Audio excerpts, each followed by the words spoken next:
Hey coin collectors, and welcome to DC Coin World International Coin Channel, and we have the 1986 uncirculated versions here. We'll look at the circulated versions, and we're going to look at some tokens today that come in the uncirculated mint sets. So this is a 1986 S for San Francisco Mint. Of course, this is a proof set coin. This is a 1986 no mint mark, which is the Philadelphia coin. And this over here is a 1986 D, or the Denver Mint coin. And you can tell the difference in hues or colors between these coins. And you notice how red this coin is here? That makes it much, much, much more valuable. So let's take a look at these. We're going to take a look at some circulated versions, including this one here, and you can kind of tell which one is circulated and which one isn't. And we're also going to look at some tokens, and I'd like to start today with the tokens. So let's move these to the side and take a look at these tokens.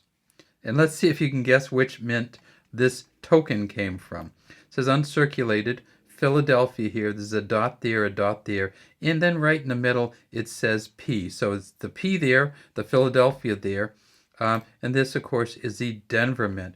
When you bought an uncirculated mint set in 1986, one of these came with the Denver versions, one of these came with the Philadelphia versions. If you tip it up on its side, you see that it is pretty much the same. It's on the penny mold or die, same exact things, but in the same size. So let's put a penny up next to it, and let's stand them up.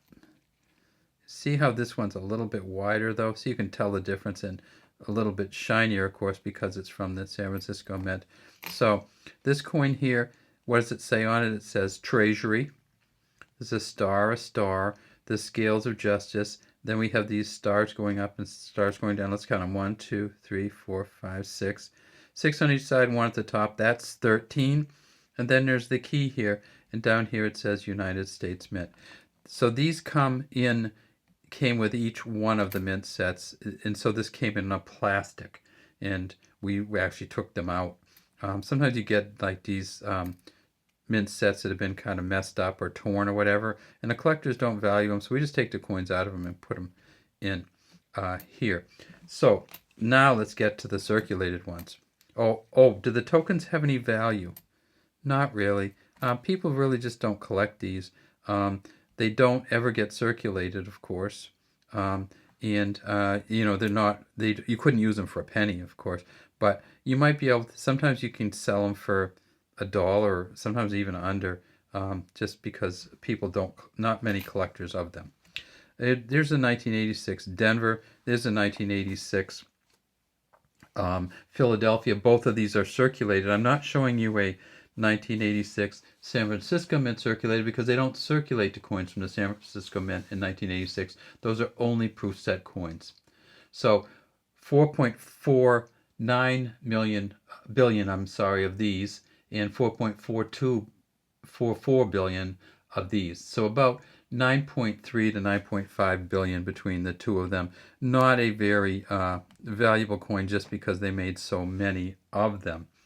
If you can get one of these Denver Mints, the D, in a MS65, it's probably worth $8 or more. And what is an MS65? It looks something like this, except it would have a D on it, and it wouldn't have the same. It probably look more like this. So see how this is from the uncirculated mint set. If you could get a Denver Mint, let's actually get a D out there, Denver Mint coin that looked like this, but it wasn't from an uncirculated mint set, and you can kind of see how this is just treated a little different, then it could be worth tons and tons of dollars, especially if it was in that reddish version, which is the reddish version here. If you get the ones in the reddish version, you're going to get sometimes hundreds and hundreds of dollars from the 1986 Denver Mint coins. If you are looking for the coins, these ones are going to be in your change all the time, so it's easy enough to get. This is called the patina that's on here. One of the things you always want to do is, well, there's a couple things you want to do, is you want to look down here and see if you can see the initials of Victor David Brenner. And you can see the VDB on here, so that's pretty good. This says Liberty here. This is a little extra dot that came actually from the mint, but it doesn't add to the value of the coin. This is, remember in 1986 they'd switched over from the bronze coins to the copper coated zinc coins, and sometimes the copper wear off and you get some kind of blacking of the zinc. On the back you'll look for Lincoln in here, and then you look for the FG here. Not too much on these particular coins that would make you think that they're of any value. But let's look at the uncirculated versions. So uncirculated, we turn out very good VDB. That's about, honestly, about as good as you can possibly get right there. And when we look on the back, we see that Lincoln is in there. Not so great on the steps here. So even though this is an uncirculated coin, you can get a lot more definition than this on the steps. Good FG over here, not so much definition on Lincoln. So if you wanted to get this graded, this would grade as a proof coin.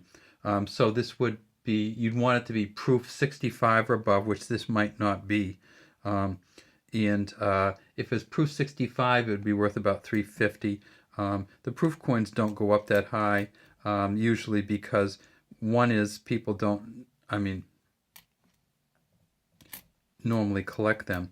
If you were going to grade this, you'd grade this as an uncirculated coin. And this, because the steps aren't that great, because the definition of Lincoln isn't that great, it wouldn't be worth a whole lot of money, but it might be worth a couple dollars, as much as $8 in this condition. All right, well, that's all we have today from DC Coin World International Coin Channel. We'd love to have you subscribe to our channel. Leave any comments you might have in the comments section.